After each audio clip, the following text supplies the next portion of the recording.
Hi everyone, the partial prophet here. Thanks for tuning in. So I wanted to remind you that we know in part and we prophesy in part, and when Jesus comes, we will see fully. So today I want to discuss the third peace plan, quote unquote, of Trump. Okay, so I'm actually a little late with this video because I've been having trouble getting it ready to go. But I decided today to just go with what I have because I think the important information is in here. And I think it's just important information, so I wanted to get it out. And so first I want to talk about how what I believe is happening is right now in America, I believe we're under the lion's den. And that would come from Daniel, the book of Daniel. And then that also connects to the 10 horns that we read about in Revelation 17.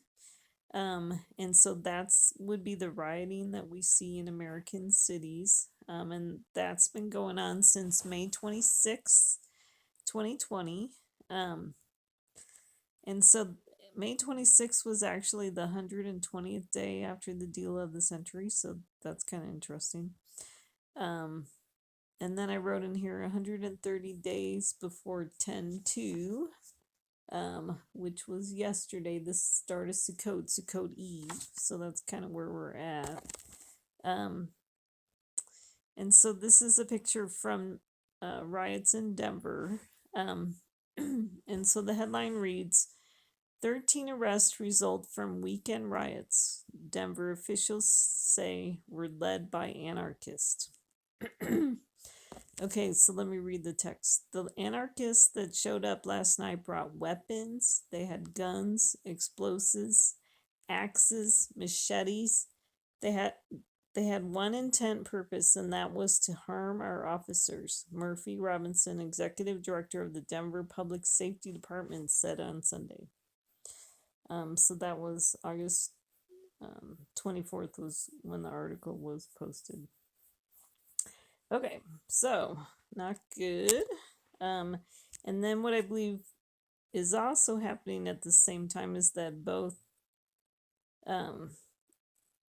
us and Israel are under the fiery furnace, or the world actually under the fiery furnace. And I believe that started on August 4th of this year was when which was when Beirut had their big explosion. And it was interesting because that was Obama's birthday. It was the 71st day of the riots. And then, okay, so I didn't change this. I put 60 days before 10/21. Okay, I probably meant to say 60 days before 9. Okay, so, not really sure what I was counting there, so we'll ignore that for now. And then there was 191 deaths. Now, so the 191 deaths, I thought that was really significant because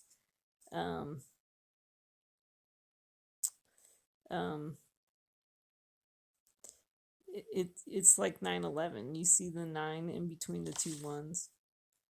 So very interesting, especially because I think this event really was like a type of 9/11 for Lebanon. Okay, and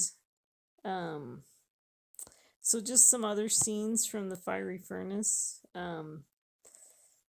So on the left-hand side, okay, this is the lake fire in California, burns a home in Angeles National Forest on August 13th, north of Santa Clarita, California. And I mean, the fires have just been ongoing in California and just growing in incredible size, breaking all types of records. Just terrible fires going on. And they're kind of all throughout the western United States. And then on the right hand side, so this is a field in Nahal Garar burns as incendiary balloons launched from Gaza incite blazes in southern Israel, August 17, 2020. So it was kind of interesting for like a whole month. Israel was having to deal with these incendiary balloons that were setting fires to things and stuff. But I do believe they were able to put a stop to that. I haven't really heard any news about that kind of stuff happening with the incendiary balloons. But Israel did get hit by rockets on the day of the peace signing, and I think I mentioned that in one of the slides.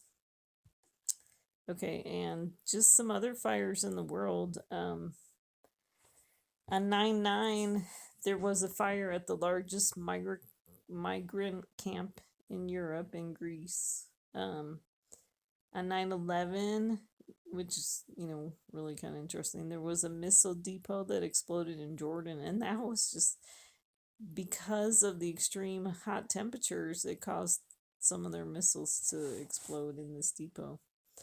And then China had a gas explosion on 9/11 also too, so very interesting. And then this is in Corpus Christi. Okay, so the date of this is August 21st. Okay. And so this is in Corpus Christi, Texas, and it says a dredging vessel at a Texas port hit a natural gas pipeline Friday, sparking an explosion that sent 6 people to the hospital and left 4 others missing, authorities said. And so the reason why I kind of wanted to emphasize this one is because Corpus Christi connects to like the body of Christ. So I definitely think God's trying to say something with the location of this explosion. And so the explosion happened on 8/21, which was 8 days after the United Arab Emirates announcement about the peace, Trump's peace deal with the United Arab Emirates, so I think that's very significant. And then what was interesting was on 8/26, we had Hurricane Laura, and, originally they were worried that it was going to hit the Texas coast over there. But kind of at the last minute, it shifted east. So that was good. But then on 9/21, Corpus Christi was hit. There was flooding in Corpus Christi from Tropical Storm Beta. So kind of interesting because that was like a month after this explosion. So definitely very interesting. And so I think, God wanted to emphasize, this concept of the body of Christ. I think it really connects with the peace deal, since this is what the video is about, is that, one of the things is that the Jewish people are Jesus's brothers. Okay, Jesus comes from the tribe of Judah. And so with these peace, quote unquote, peace deals from Trump, is what we have is the land is being chipped away at. Basically kind of like sold out from under the Jewish people. And, and so I don't think God is happy with that. And so I think that's why God is sending us some signs connected to Corpus Christi. And then, okay, so talking about Trump's peace deals. Okay, so the first one was his deal of the century, what people have called the deal of the century. That happened on January 28th. And that was a peace deal between Israel and the Palestinians, and it was 181 pages. So kind of interesting, like 8/11. And so one of the things, so I've talked about that in previous videos, but one of the things I wanted to bring up was this article, because I think it's very interesting, because I think I'm starting to see that judgment happens really fast when people try to mess with Israel. Okay, and so Trump released his deal of the century. Well, let's read about what happened on that day. January 28th. So it says Vice President Mike Pence heard early warning about seriousness of COVID. Vice President Mike Pence was at the January meeting at which President Donald Trump was warned about the severity of the novel coronavirus, he told Fox News Thursday. I was in the Oval Office the day that the team came in and briefed the president about what we perceived was happening in China, Pence said, when asked if he had received the same briefing Trump had from National Security Advisor Robert O'Brien. The team came in and laid the facts as we knew them on the table to the president. The January 28th briefing included a jarring warning that the virus would be the biggest national security threat of Trump's presidency, according to a new book written by Washington Post journalist Bob Woodward. Okay, so I circled January 28th. So that briefing about the coronavirus, the warning about the coronavirus happened the same day that Trump released his deal of the century. So definitely very interesting.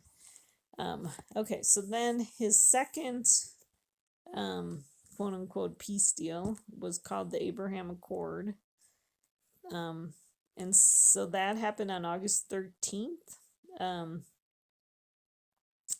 And that was, the announcement about the peace deal between Israel, America, and the United Arab Emirates.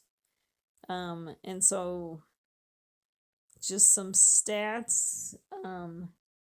That was the 80th day of rioting, the 10th day of the fiery furnace. So maybe possibility of the fiery furnace being connected to this peace plan. But it started 10 days before. And then this peace plan was released 6 months, 16th day after the deal of the century. So kind of interesting because when I was looking at the dates, I couldn't find 6 connected to this peace plan. Until I calculated the deal of the century, and then it's like, 6 months, 16 days, you got 2 6s there, which is kind of interesting. I had talked about in my previous video about how the date August 13th, the 13 and the 23 are like Obama's numbers, so that was very interesting. And so I talked about this other stuff about it being put together quickly, and it's the deal of the century. Like I said, they have 181 pages, and when I was researching this, there was only 1 page on the White House website. And so and they talk about this peace deal, or the reason why these countries want to get together is because they're on the same page of dealing with Iran. But it's more than just security reasons, for this peace deal. I mean, it's really a huge economic deal, because it says they will exchange embassies and ambassadors and begin cooperation across the board and on a broad range of areas, including tourism, education, healthcare, trade, and security. Okay. And then Trump, with the release of this peace plan, he really had an expectation that other countries would jump on board.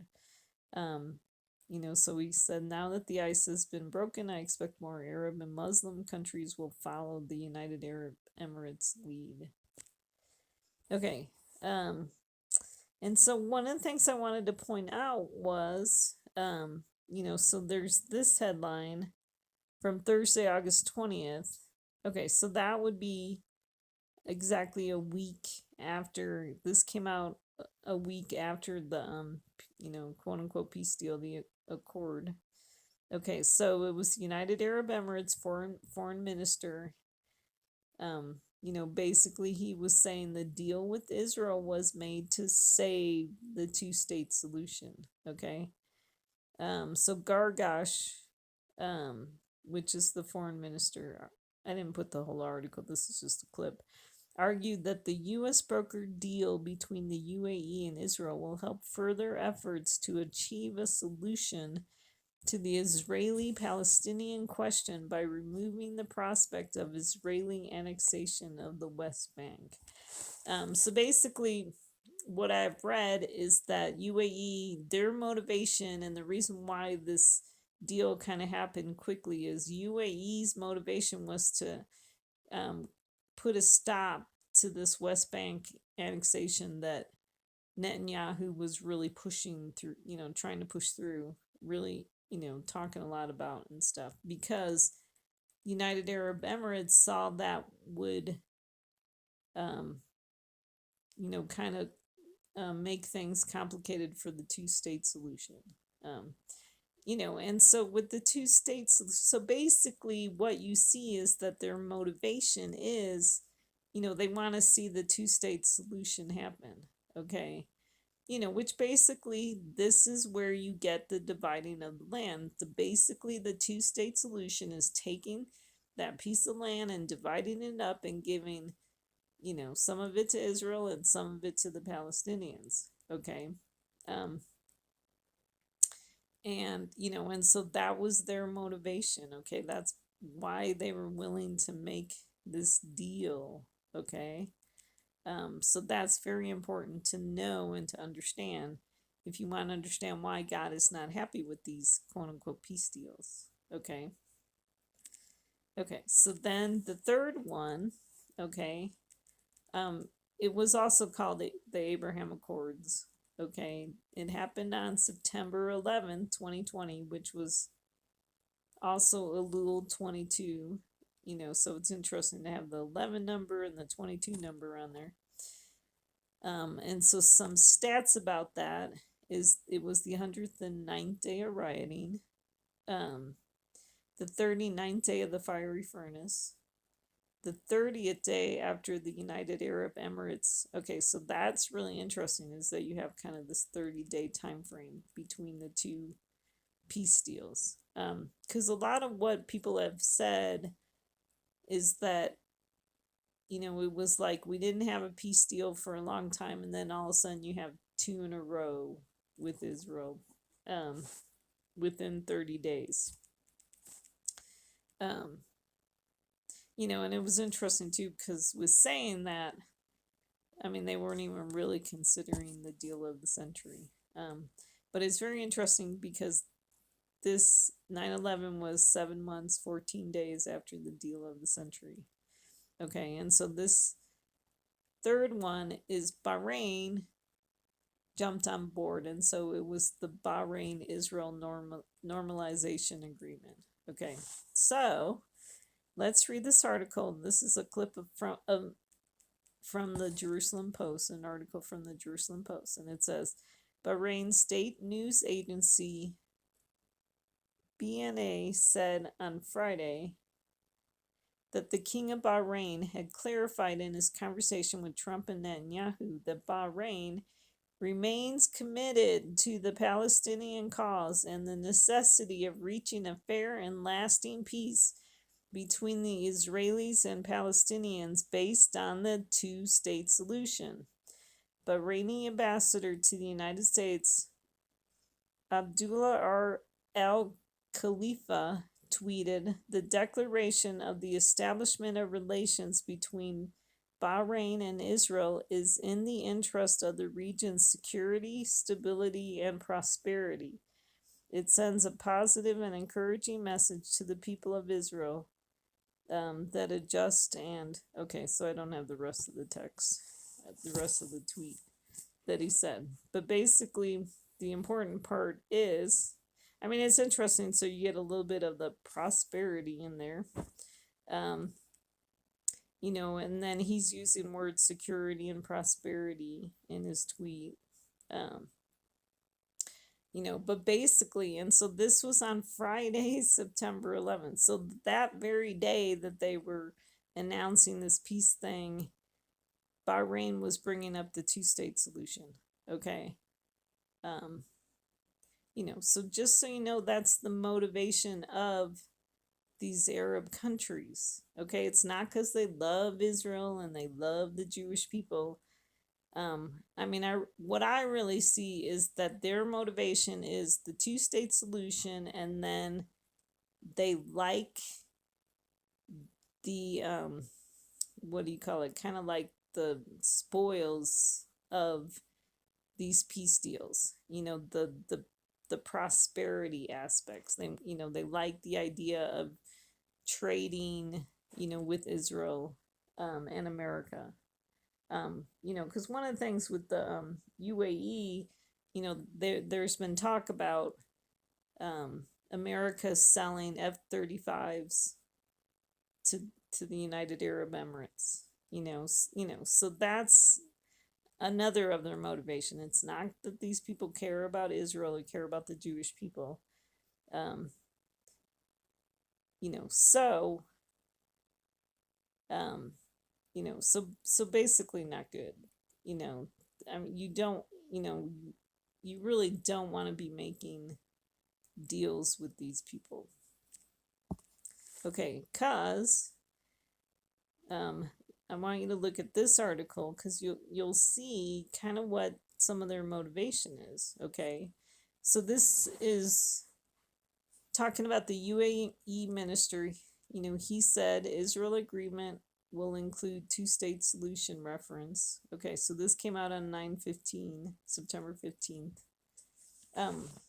Which was the day when they actually went to Washington and signed, so the United Arab Emirates and Bahrain actually joined Prime Minister Netanyahu and President Trump in Washington to sign, peace deals, okay, on the 15th, okay. And so from this article, okay, so let's read about this. The agreement between the UAE and Israel that will be signed on Tuesday 9/15, mentions the Palestinian issue and the two-state solution as part of a reference to previous agreements which were signed. UAE Minister of State for Foreign Affairs Anwar Gargash told me in a Zoom briefing. Okay, so it might it might not be explicitly mentioned, but it's referred to. Excuse me. It's might not be explicitly mentioned in these agreements, but they are referring to previous agreements that were signed. Okay. That mentions the two-state solution. And so, okay, why it matters.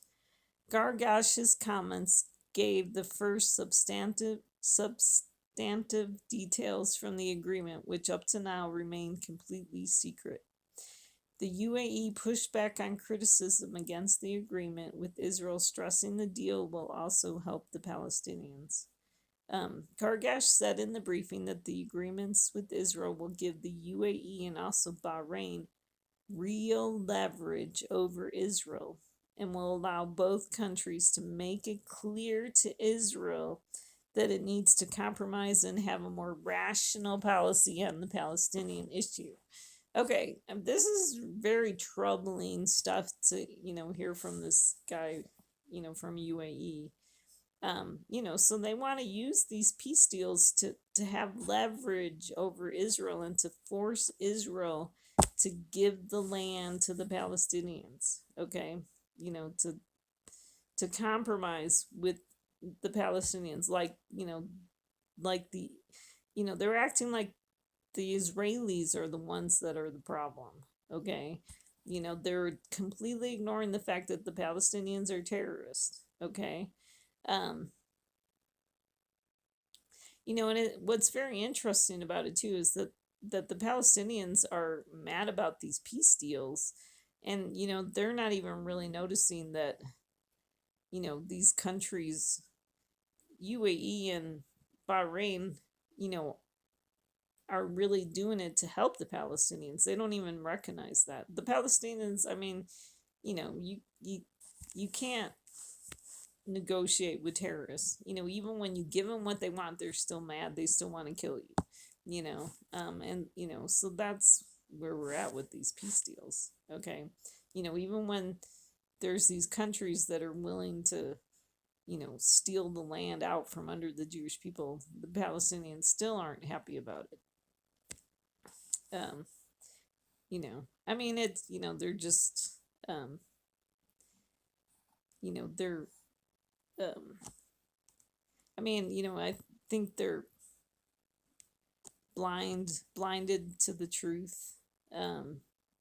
Because really, I think they have a single focus, and it's really to get back at Israel, because really they want Israel out of there.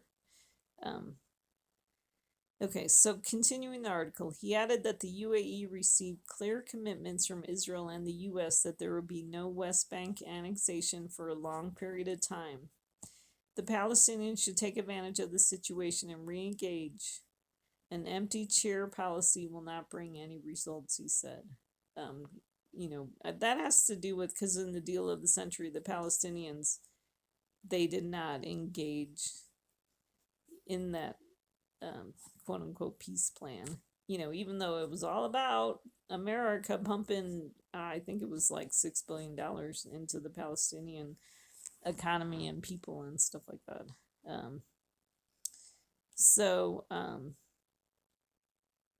And what's interesting too is that UAE thinks there won't be a West Bank annexation for a long period of time, and Netanyahu, when he agreed to this, he just thought it meant like just for a short period of time. So definitely very interesting.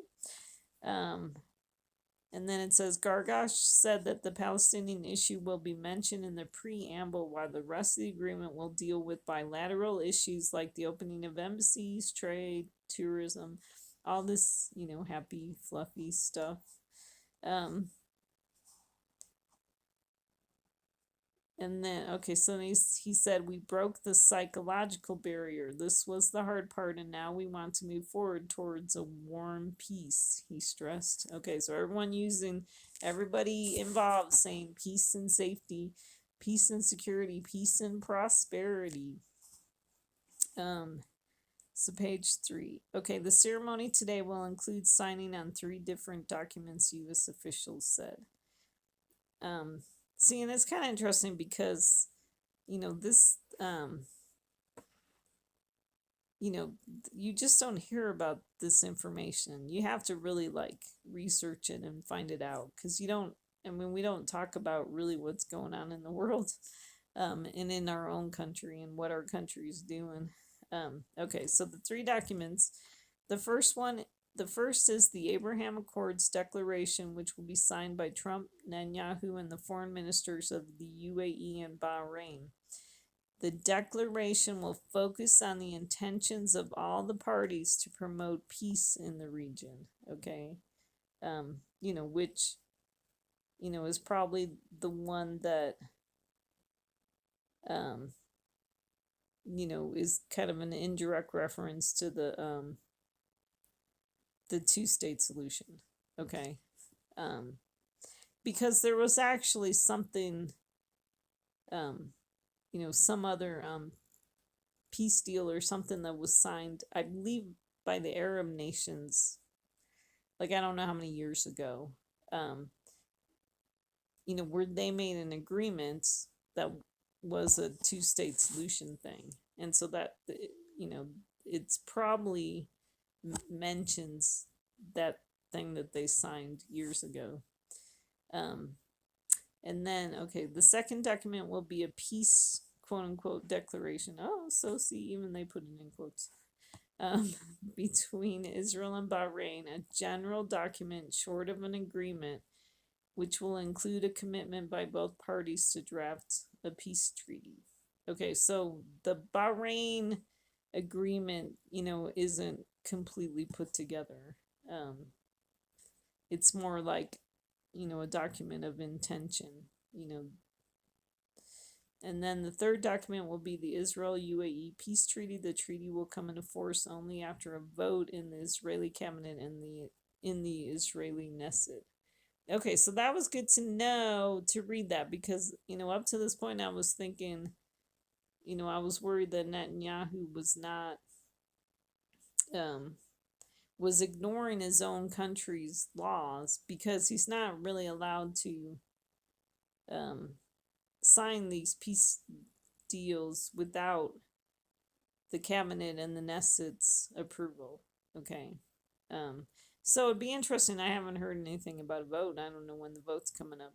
Um, but a lot of the people are there's a lot of people that are really for, they really like, they're blinded just like the Palestinians are blinded, with their own problems. A lot of um, like Jewish people and other Trump followers are all blinded to think that these are good things that are going on. Okay. Behind the scenes, Netanyahu was notified by the Israeli attorney. Okay, so this is kind of interesting here. Behind the scenes, Netanyahu was notified by the Israeli Attorney General several hours before the ceremony that he has no authority to sign the agreement with the UAE because, according to Israeli law, only the foreign minister or a minister which he gave power of attorney can sign bilateral agreements with other countries. So Netanyahu, didn't even have the authority to sign these things. And so then what happened is in the middle of the night, Israeli Foreign Minister Gabi Ashkenazi, one of Netanyahu's biggest political rivals, had to go over the agreement and consult with lawyers until he finally sent Netanyahu a letter giving him authorization to sign the agreement. So here Netanyahu was just, I don't know, he was so excited he didn't even pay attention to the fact that he didn't have the power of attorney to sign these agreements. Okay, so sudden destruction.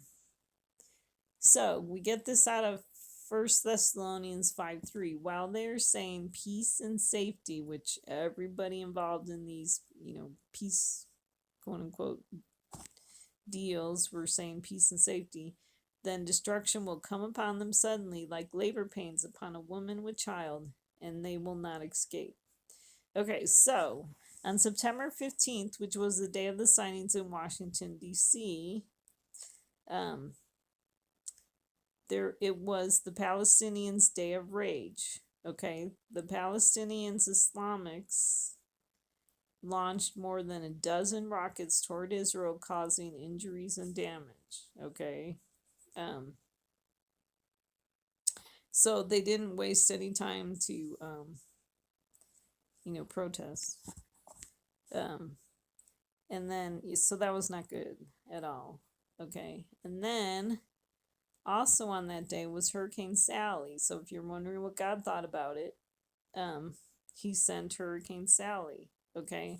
What I thought was interesting about Hurricane Sally is it was a rain event. Okay. So like kind of like that connects to the Bahrain, the country of Bahrain.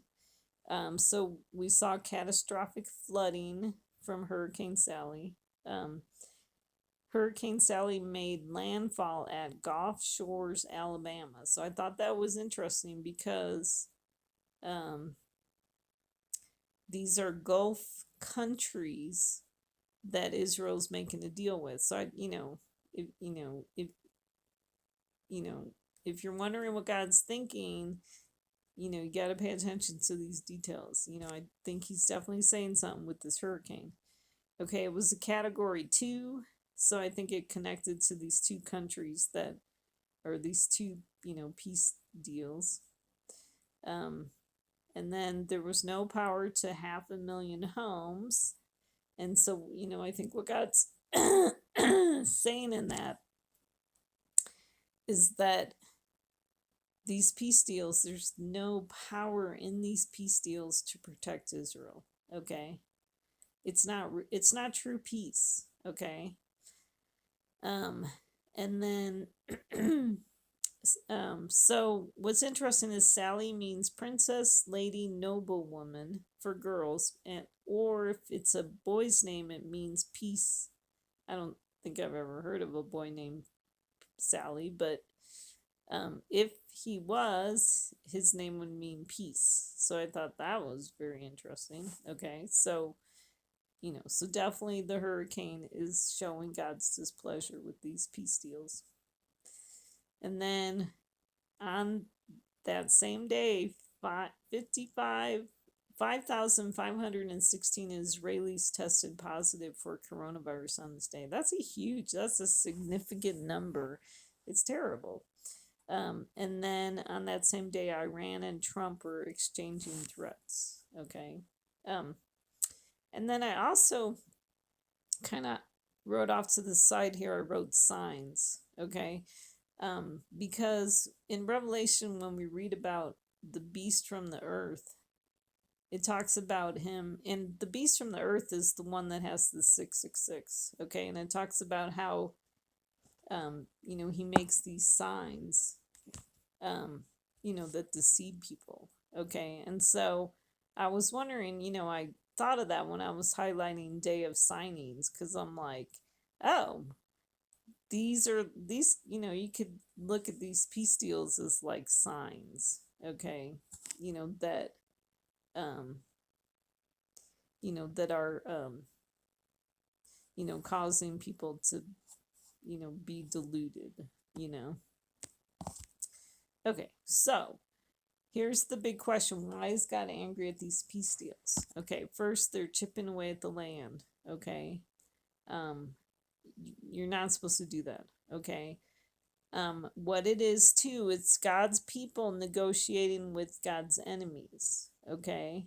So God's nation of America and God's nation of Israel are mixing with the nations and making deals with the nations, okay, with God's enemies, okay, they're making deals with people that don't have the same priorities as God would have,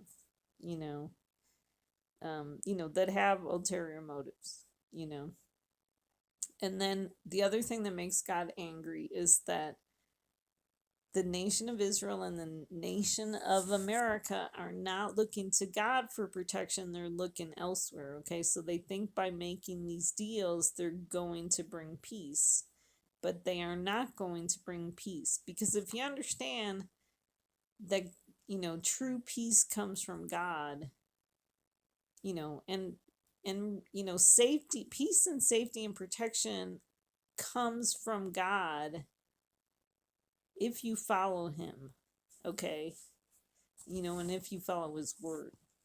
Okay, so let's let me have God tell you in his own words. Okay, so this is from Deuteronomy 32.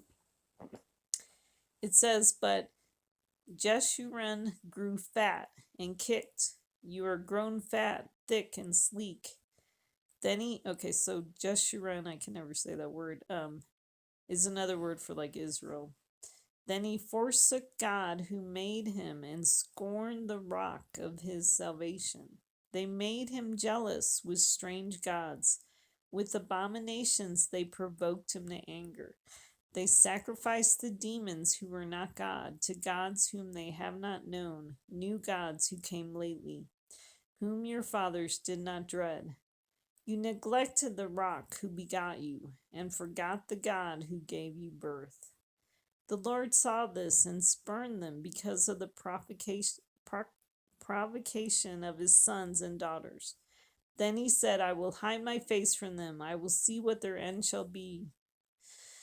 For they are a perverse generation, sons in whom is no faithfulness. They have made me jealous with what is not God. They have provoked me to anger with their idols. So I will make them jealous with those who are not a people. I will provoke them to anger with a foolish nation. For a fire is kindled in my anger and burns to the lowest part of Sheol and consumes the earth with its yield and sets on fire the foundations of the mountains.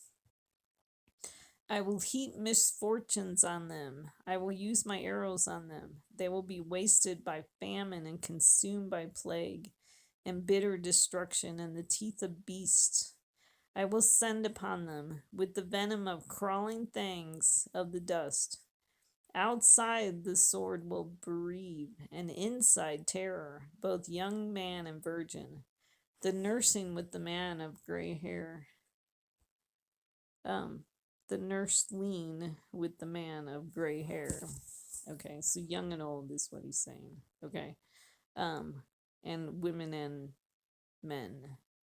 Um, so these verses here are very, very, very powerful. Okay, if you understand them, they explain a lot of what is happening in our country right now and the country of Israel right now. Okay. Um, okay, so basically what happened is that Israel grew fat and kicked. Okay. So it's interesting because whenever you read about Israel, um, it can apply to both America and Israel, the prophecies, okay? Um, because I believe that God works with the Christians the same way he works with the Jewish people, okay?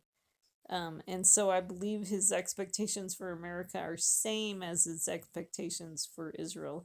And then also too, America's gonna end up behaving, you're gonna see similar behavior between America and Israel too, because I mean basically like the falling away kind of stuff you're gonna see in both America and Israel because there's nothing new under the sun.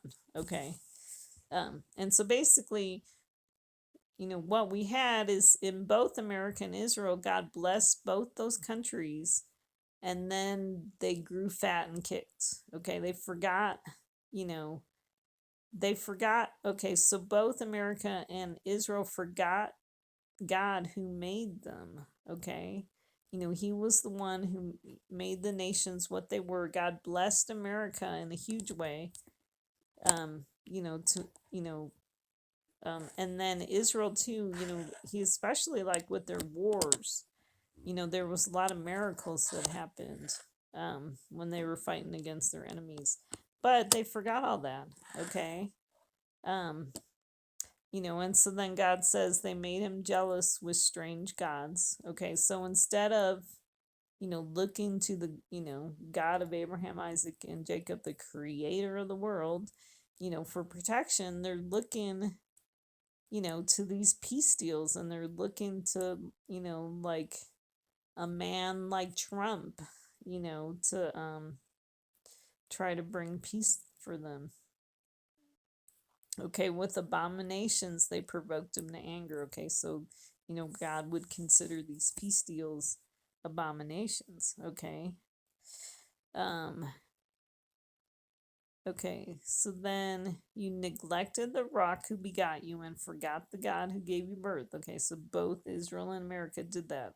Okay. And then God saw this and spurned them. Okay, he said, I will hide my face from them. Okay, this is where we're at. Okay, we are in a season right now where God is hiding his face. Okay, and I especially think what happened was, is that, we had Yom Kippur, which is usually when the Jewish people consider God the closest. Okay, and I kind of think that if he came down on Yom Kippur, that then he left.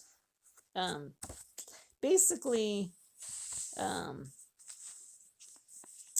like the reason why I'm thinking that about Yom Kippur is that we see in the story of Miriam and Aaron when they spoke out against Moses that the cloud came down with God's presence, and then when the cloud left, Miriam had leprosy. Okay, so what I think is that so there was judgment on Miriam and Aaron for speaking out against Moses. Okay, so Moses was like God's chosen one, his anointed one at the time. Okay, and so what I kind of think is I think we kind of had like God's cloud on Yom Kippur, and then when the cloud went away, I think that's why now we're seeing like coronavirus. Why Trump now has coronavirus. Okay, and we're seeing it, and Trump's not the only one. So today is, well, October 3rd. Um, 8 people in America politics, have tested positive for COVID. So all of a sudden it's a big problem. And we read about this in here. Okay, so God says, um, you know, that He's gonna remove His presence. Okay, He's gonna spurn us. Okay, He's gonna hide His face. That's what He said. I will hide my face from them. I will see what their end shall be. Okay, so what is life going to be like without God's face? Okay, without God's, help and protection. Okay, it's not going to be good. Okay, and so then, God said, I will make them jealous with those who are not a people. Okay, so maybe that could be a reference to the rioters. I will provoke him to anger with a foolish nation. Okay, that could be the Palestinians, okay, because they are really foolish. That's a good description for them, okay. And so it says for fire, and I highlighted fire because I told you, I have all those pictures. I think we're in during the time of the fiery furnace, okay. For a fire is kindled in my anger and burns the lowest part of Sheol and consumes the earth with its yield. Okay, so these fires are getting out of control in America. And sets on fire the foundations of the mountains. So it's kind of interesting because these fires in the west are in the mountains. Okay. I live in the plains of Colorado. The fires that are happening, I believe are up in the mountains. I know that's true about Oregon and also about California, that's what makes these fires even harder to fight, is the mountainous terrain. Okay, and then it says, I will heap misfortunes on them. I will use my arrows on them. They will be wasted by famine. Okay, so we see, kind of like economic problems because of the coronavirus, and they'll be consumed by plague. Okay, so that's the coronavirus. And bitter destruction in the teeth of beasts. Okay, so that would be the rioters in Israel. They have problems with Hamas and Hezbollah. And then, when God says, outside the sword will bereave and inside terror. Okay, so we're gonna, see bad things from both outside and in. So what's interesting too was, okay, so America, we already know we got these rioters inside creating havoc. And just it was kind of interesting because just in the last couple weeks there was kind of a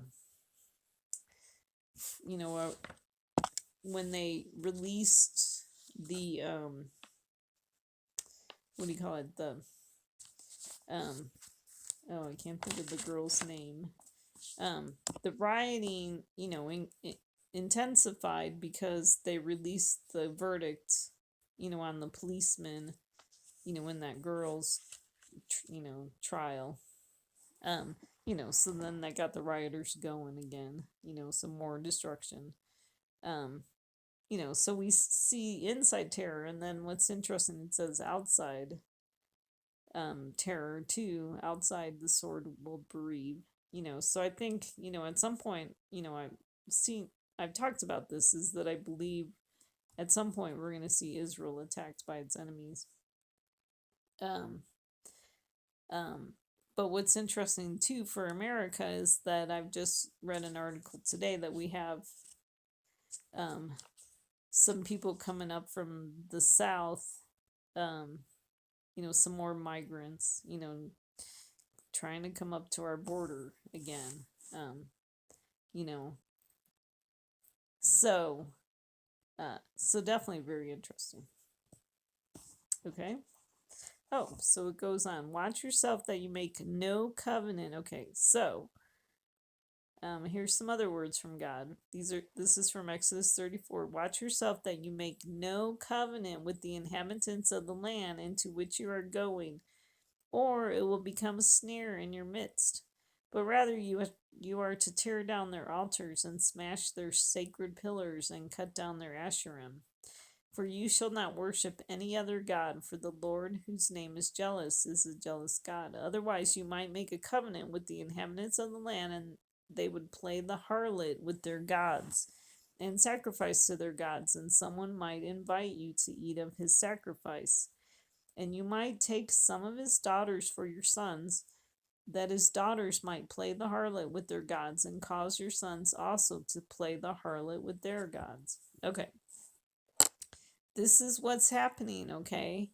Israel is making a covenant with some of these Muslim nations, okay? And so then God says,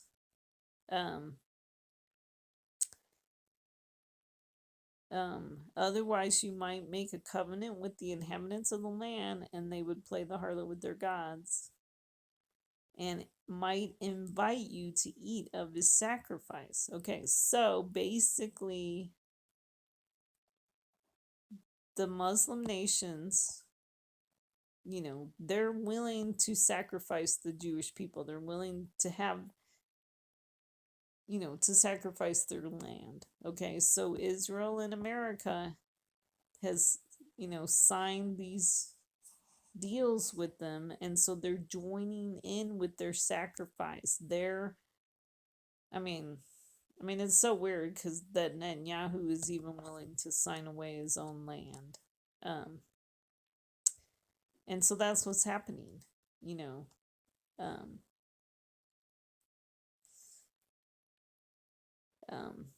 so that here's, some other words from God that tells you why he does, he's not happy. He says, don't make a covenant with the inhabitants of the land, okay, or it will become a snare, okay. I mean, what did we read in that article is that now UAE and Bahrain are going to use this to, pressure Israel into, compromising with the Palestinians, okay. Just not good. Okay. The other thing that's bad about these peace deals is it makes Israel odious to the occupants of the land. Okay. So we see kind of a prophetic shadow of that in the story of Jacob, Simeon, and Levi when Jacob says, "You have brought trouble on me by making me odious among the inhabitants of the land, among the Canaanites and the Perizzites. And my men, being few in number, they will gather together against me and attack me, and I will be destroyed, I and my household." Okay, so you gotta remember that Israel's, just this tiny little country surrounded by these really big Arab nations. Okay. And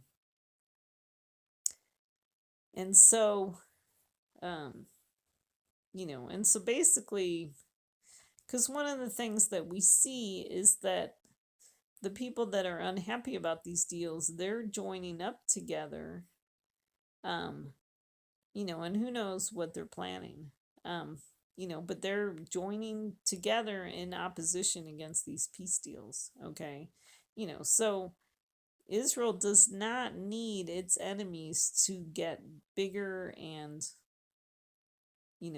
more unified in purpose, okay? And that's what's happening with these peace deals, okay? They're joining in, with a common, complaint, a common enemy because of these peace deals. And Israel doesn't need that, okay? And then we read about this in Psalm 82. It says, "O Lord God of hosts, how long will you be angry with the prayer of your people? You have fed them with the bread of tears, and you have made them to drink tears in large measure. You make us an object of contention to our neighbors. and our enemies laugh among themselves. You removed a vine from Egypt, you drove out the nations and planted it, you cleared the ground before it, and it took deep root and filled the land. Why have you broken down its hedges so that all who pass that way pick its fruit? It is burned with fire, it is cut down. They perish at the rebuke of your countenance. O Lord God of hosts, restore us. Cause your face to shine upon us, and we will be saved. Okay, so we see, you know, this is a psalm of prayer, and it, you know, they're saying to God in this prayer, you make us an object of contention to our neighbors. Okay. And then it's interesting, it says, why have you broken down its hedges? Okay, so the hedges, would be from God. Okay. I mean, they used to be, but now that they, aren't following God, he broke down its hedges. So God's hand of protection is off of Israel and off of America. Okay, so that all who's passed this way pick its fruit. Definitely a good description of the rioters. Definitely a good description of the Palestinians. And then it says it is burned with fire, it is cut down. Okay, so I thought that was interesting because, it's talking about this vine, this vineyard. And what's interesting is that, recently we got the vineyards in California burning. Okay. So definitely, God's trying to draw attention to his word, um, you know, um, from through these fires, So who is unhappy with these deals? Okay, so Iran, which is a pretty big country with a lot of power. Okay, Palestinians, Turkey, and Hezbollah. Okay,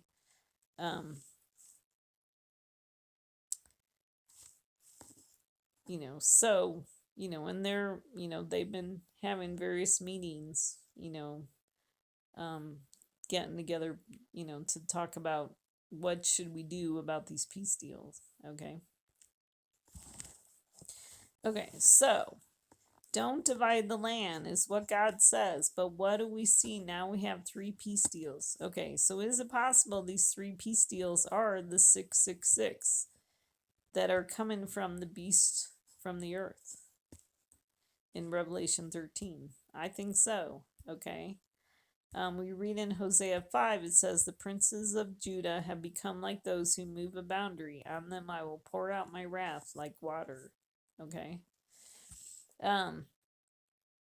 Okay, so I've talked about this 666 before in my previous videos. Okay.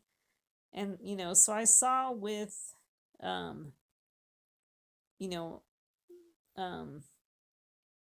the 3 kind of lead ups to the deal of the century, there was a connection. This, I found, 666, I found 6s in each of the like the dates if you add things. I mean, the first one, when President Trump announced that he would move his embassy to Jerusalem, that happened on 12/6. Okay, so you see 666 right there.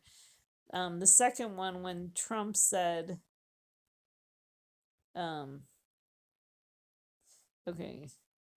it wasn't that one. So I'm thinking the third one, when the Pompeo announcement about the West Bank, that actually happened on the 18th, which is 666. I don't remember offhand where the 6 comes from, the Golan, but I'm pretty sure if you add that together, you're going to come up with the 6. Okay, like 321 is 6 right there. And then 9, 10, 11, 12. Oh, yeah, so you do get 666 in the date 3/21/2019. Yeah. So we see, the numbers like showing up there. Okay, so then, I was thinking those were the 666s, that all kind of culminated in the deal of the century. but then it's kind of like we have this second set of 666, when you take the three, um, peace deals of this year. And then, I wrote down the week that it happened. This would be the week after President Trump's announcement of moving the embassy to Jerusalem. Um, um, so that's what I'm wondering. Do we have a second set? I'm not really sure how God does it. But I definitely think we're in judgment for 666 is what I think. I think we've all been given a mark, and that's why we need Jesus to come and save us from this mark, this mark of judgment. So what's interesting is, okay, I'll talk about that on the other slide. I have it later on. Okay, so 666, so that comes from Revelation 13:18. Here is wisdom, let him who has understanding calculate the number of the beast, for the number is that of man, and his number is 666. So I already showed you about how, in some of the dates, we see 666. And then, okay, so then in Mark 14, we read, immediately a rooster crowed a second time, and Peter remembered how Jesus had made the remark to him, before a rooster crows twice, you will deny me 3 times. And he began to weep. Okay. So I think this picture of Peter denying Jesus 3 times, I think that gives us a picture of, what this 666 could stand for, And so what I think is, so we read about, how in Revelation 13 it says the number is that of a man, okay? So the man, it could mean Judah, the tribe of Judah being the man, where Ephraim is the woman, like the church.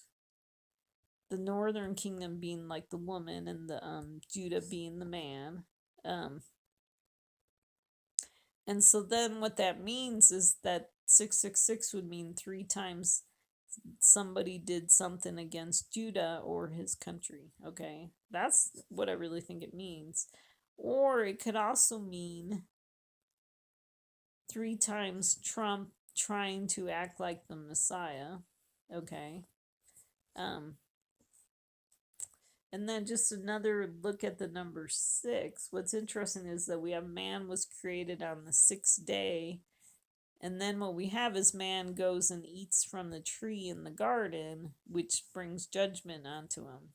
Okay, so I definitely think these all connect to what God's trying to say with 666. And so I thought it'd be interesting to talk about the garden story.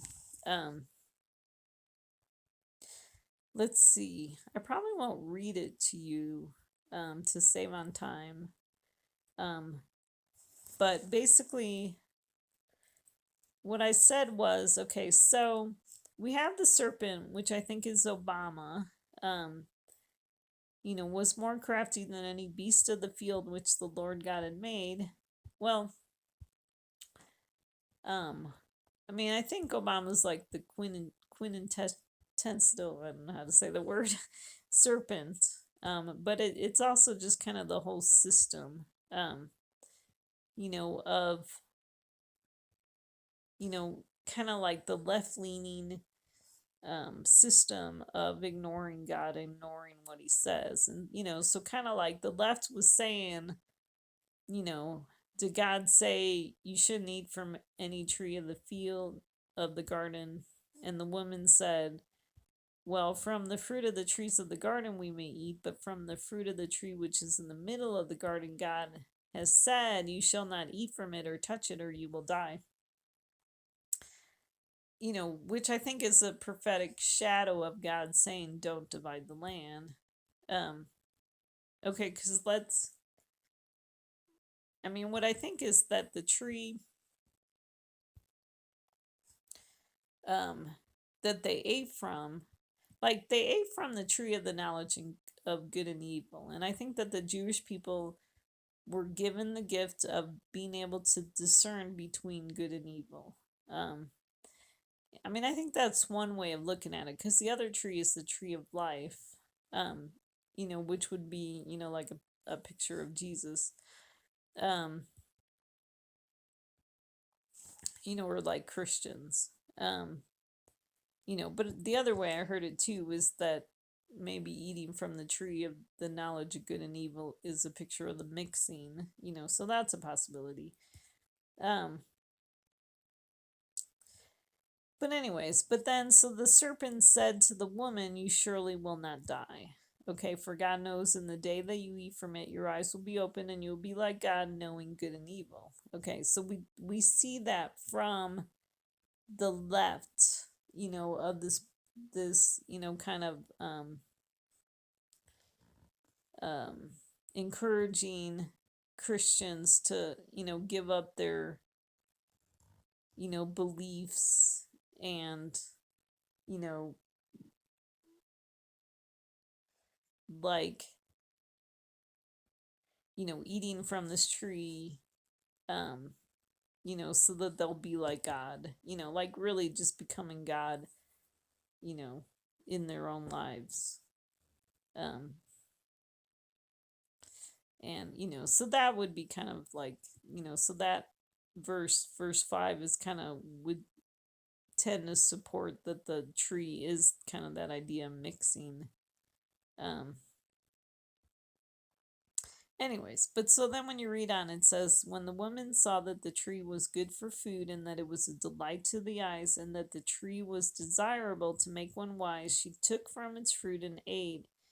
And she gave it also to her husband with her, and he ate." Okay, so what if the woman was Trump and he saw that the tree was good for food, so he ate from this tree on the left, okay, that influenced his behavior, and then he shared it with Netanyahu, and Netanyahu ate. Um, and then, because basically, it's like eating from the fruit of the other of the nations. Um, and or eating the fruit of the land or whatever, like stealing the fruit of the land. Um, um, so then basically, then it says the eyes of both of them are open. So I thought it was interesting. Whenever I see eyes, I think of the two witnesses, because you have two eyes.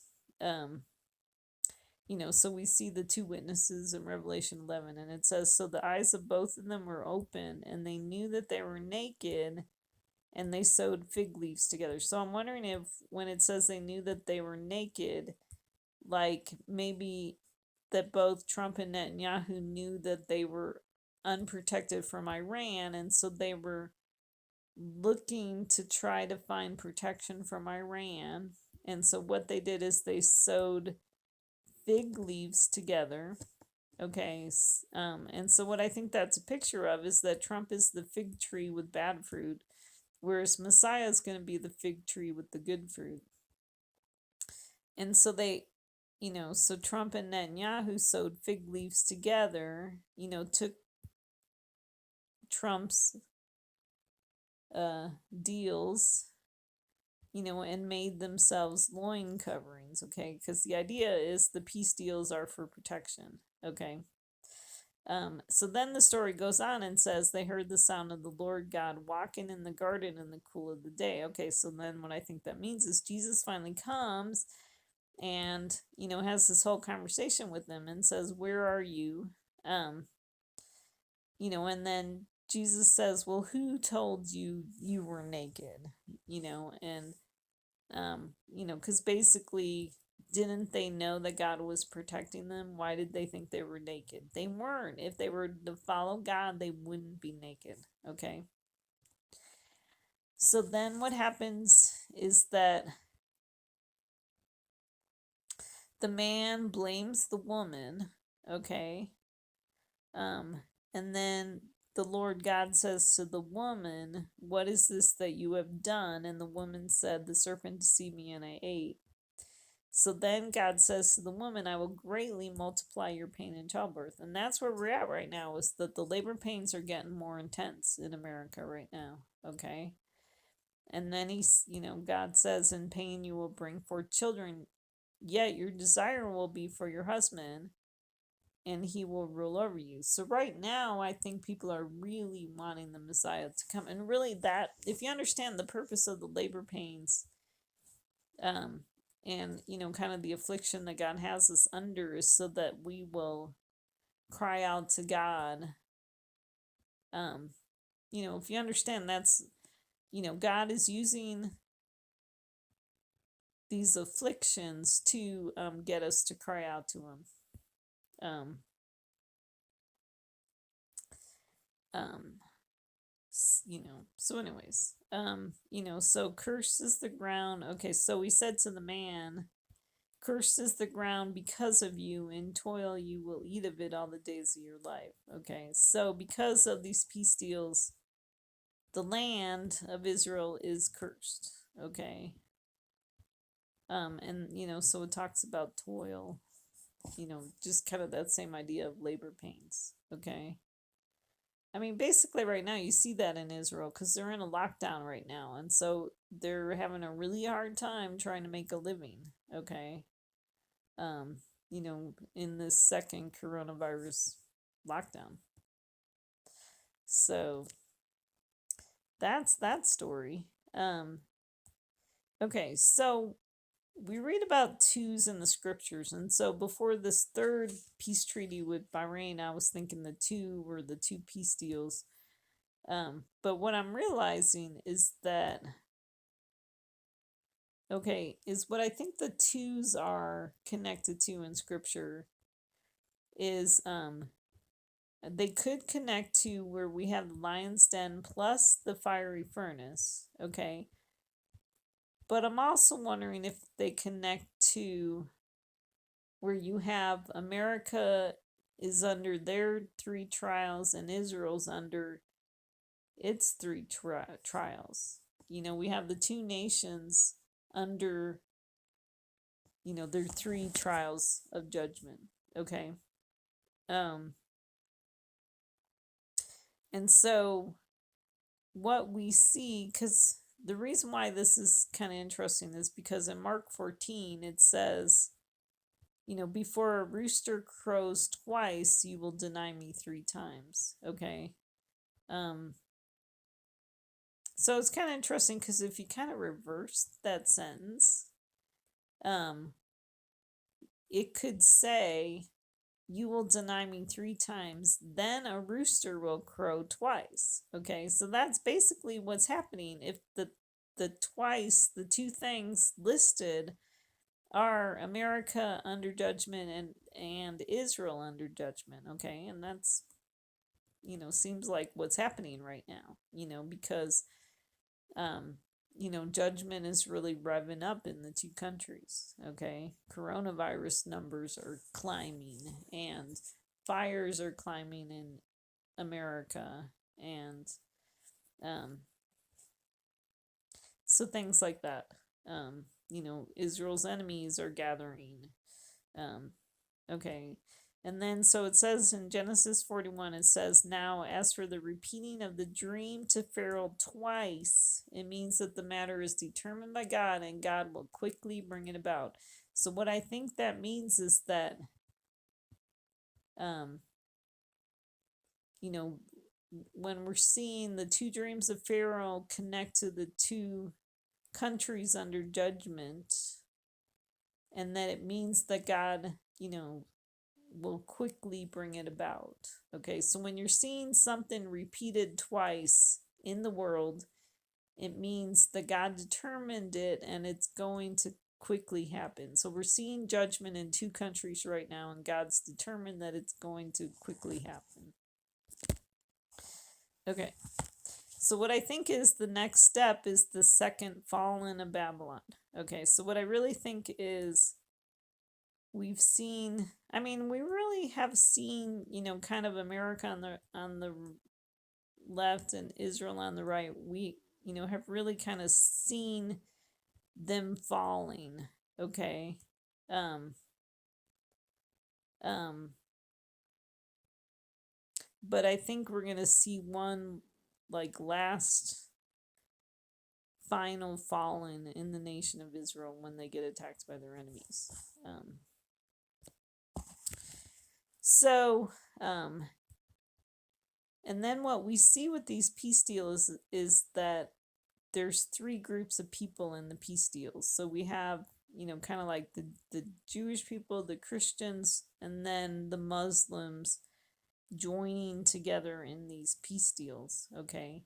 And so what we see in the fiery furnace story in Daniel is that there's three men that are tied up that get thrown into the midst of the furnace of blazing fire. Okay, so I'm wondering if the clothes, they're tied up in their clothes. I wonder if the clothes connects to this verse in Zephaniah where it says, "Then it will come about on the day of the Lord's sacrifice that I will punish the princes, the king's sons, and all who clothe themselves with foreign garments." Okay? Because that's what Trump and Netanyahu are doing. They're clothing themselves with Muslim garments. Okay? In joining in with these peace deals. Okay? For protection. Just like the connection to covering their loins with the fig trees, okay? Fig leaves. Okay, and then when it says they're tied up, is it because they're bound together in a peace deal? Okay.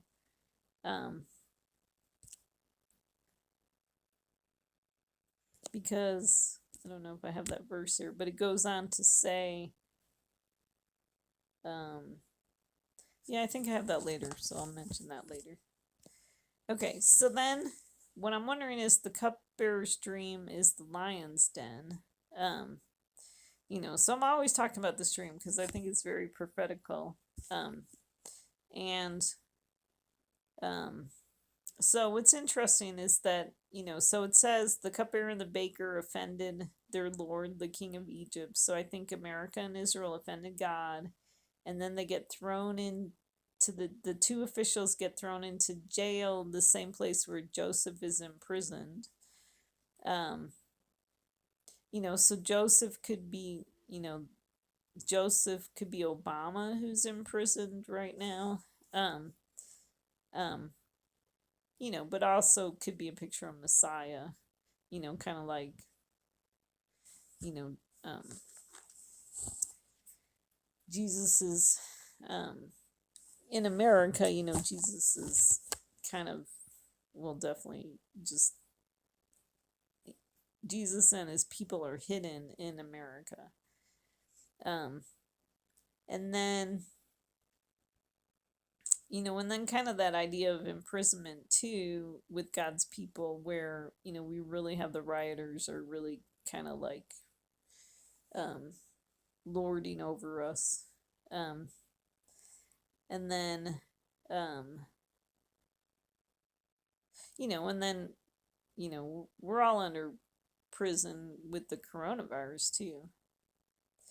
Okay, and then it says, okay, so the captain of the bodyguard put Joseph in charge of them, and he took care of them, and they were in confinement for some time. So that could be Trump is in charge of us.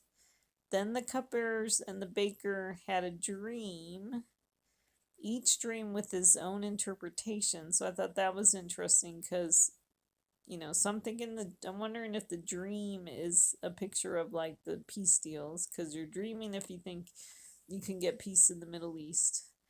And then it says each man with his own dream and each dream with his own interpretation. I thought that was interesting because Trump and Netanyahu believe different things about what the peace deals actually mean and say.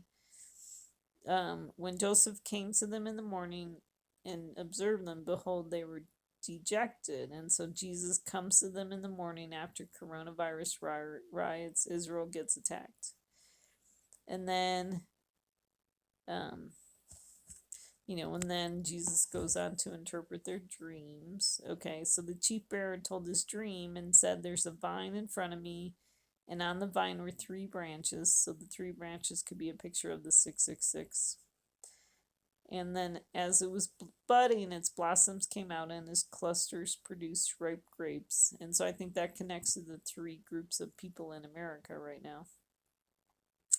Now Pharaoh's cup was in my hand, so I took the grapes and squeezed them into Pharaoh's cup, and I put the cup into Pharaoh's hand. So I'm wondering if that means that, okay, so Netanyahu, okay, so like Trump seeing that he has Pharaoh's cup in his hand could be a picture of where he's seeing that Netanyahu's allowing Trump, or even like God's allowing Trump to have kind of this cup of leadership. All of a sudden he has this power to make these peace deals. Okay, so then what he's doing is he's taking the grapes and squeezing them into Pharaoh's cup. Okay, so what Trump is doing, if you think of the grapes being the grapes of wrath, being connected to the dragon or the Antichrist, he's taking, he's got this cup of leadership and he's taking the grapes or the Muslim nations and squeezing them into his, into the cup. Okay. And then he's putting the cup into Pharaoh's hand. So he's making deals with the Muslim nations, and then he's putting this cup back into Netanyahu's hand. Okay. Like Netanyahu's allowing him to have this leadership, so then he's making these deals with the Muslim nations, and then he's putting the cup back into Pharaoh's hand. Okay. Then Joseph said to him, "This is the interpretation of it. The three branches are 3 days. Within 3 more days, Pharaoh will lift up your head and restore you to your office. And you will put Pharaoh's cup into his hand according to your former custom when you were cupbearer." Okay, so so what it means is Netanyahu's going to give Trump power, and then Trump will cause the cup of judgment to come to Israel and America, because that would be a picture of us like drinking the cup of the harlot. Okay, and then it says according to your former custom. Okay, why is that the former custom? Because we've seen that America has done this before. Okay, there's been previous quote unquote peace deals, okay, with that America has tried to push through, with Israel and the Palestinians. Okay, so then I thought it was interesting because Joseph says, "Only keep me in mind when it goes well with you, and please do me a kindness by mentioning me to Pharaoh and get me out of this house, for I was in fact kidnapped from the land of the Hebrews, and even here I have done nothing that they should have put me into the dungeon." Okay, so since I was thinking that the cupbearer's dream is the lion's den, you know, what you could see is that this sob story that Joseph gave is similar to the sob story of the Palestinians and the Black Lives Matter people. Okay, which is all very interesting because they're basically stealing the true story of the Jewish people. Okay, I mean, really, the Jewish people were the ones that were kidnapped from their land. Okay, but we have the Palestinians and we have Black Lives Matter, like, claiming that they were the ones that were kidnapped and oppressed and all that stuff. So that's how I see that that's connected to the lion's den. Okay, so then what I believe is that the baker's dream is connected to the fiery furnace. Okay, because it really is. Okay, the baker's dream, baking bread. Okay, in an oven. Okay, and so then the chief baker, and his dream's pretty simple too. He saw that, okay, the chief baker says, "I also saw in my dream, and behold, there were 3 baskets of white bread on my head." Okay, so the 3 baskets could represent the 3 groups of people that end up in the fiery furnace. Or, well, I mean, first it could connect to the three groups of people that signed these peace deals together. Okay. Um, but then, and I mean, it's kind of interesting because if we see Israel getting attacked, you know, I mean, there are Muslims, Christians, and Jewish people all in the land of Israel. Okay, but their population is made up of those three groups of people, so that's kind of interesting. Um, and then so it's interesting because it says in the top basket there were some of all sorts of baked food for Pharaoh. Okay, and the birds were eating them out of the basket on my head. Okay, so definitely a crucifixion picture. Um, Grain offering for God is baked pieces.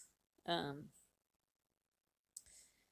so then it says, okay, so what's interesting, it's, Joseph interprets the dreams and he says the three baskets are 3 days. So that could connect to the 666, okay, or three peace deals or something like that. And then within 3 more days, Pharaoh will lift up your head from you and hang you on a tree, and the birds will eat your flesh off of you. So it's interesting because right now Israel's in the middle of 3 weeks of lockdown. Okay. And we see in the story of Daniel that he was mourning for 3 full weeks. Okay. And then he has kind of like a messianic encounter. So that's why, a high watch date would be October 10th, because that would be the 3 weeks end on October 9th of the lockdown. And so October 10th, although they might end up extending the lockdown, we'll see what happens. So then, let's see. Okay, so then after the 3 weeks of lockdown, Pharaoh will lift up your head from you. So is that a picture of God removing his protection from Israel? And will hang you on a tree, and the birds will eat your flesh off of you. So like I said, a crucifixion picture. Okay, so thus it came about on the third day, which was Pharaoh's birthday. Okay, so I thought that was interesting because the fiery furnace started on Obama's birthday. So is the grand conclusion of the fiery furnace.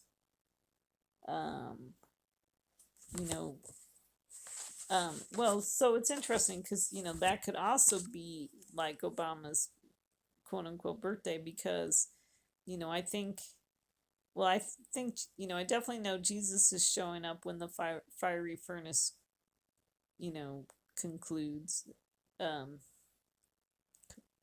But also I think Obama's going to return because basically when we see Jesus, on earth, he was dealing with Judas and he was dealing with Peter. Okay. Judas who denies him, and Judas who betrays him, and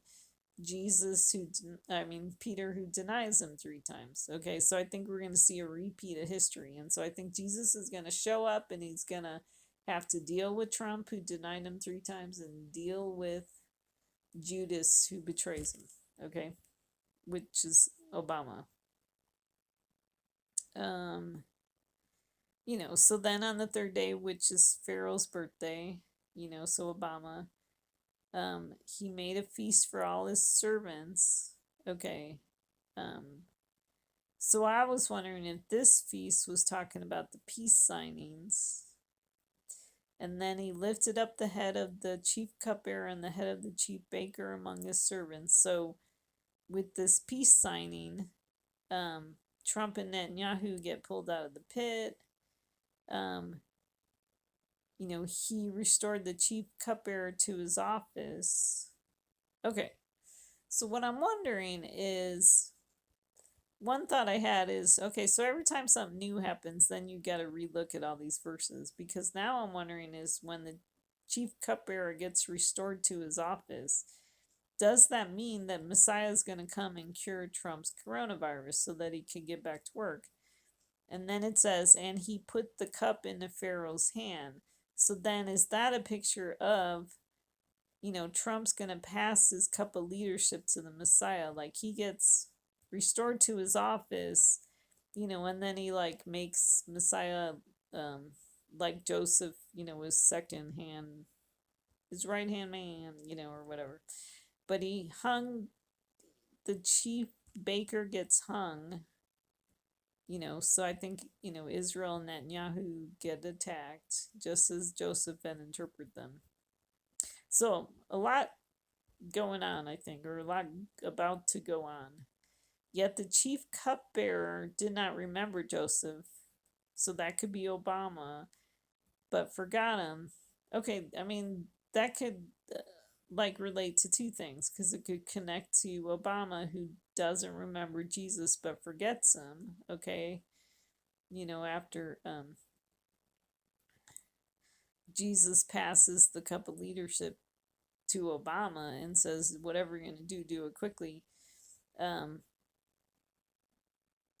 Or it could connect to where you have Trump did not remember Joseph but forgot him. Trump did not keep Israel in mind in his peace deals. Okay.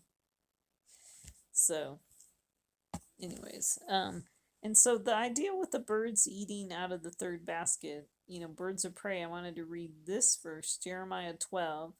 It says, I have forsaken my house, I have abandoned my inheritance, I have given the beloved of my soul into the hands of her enemies.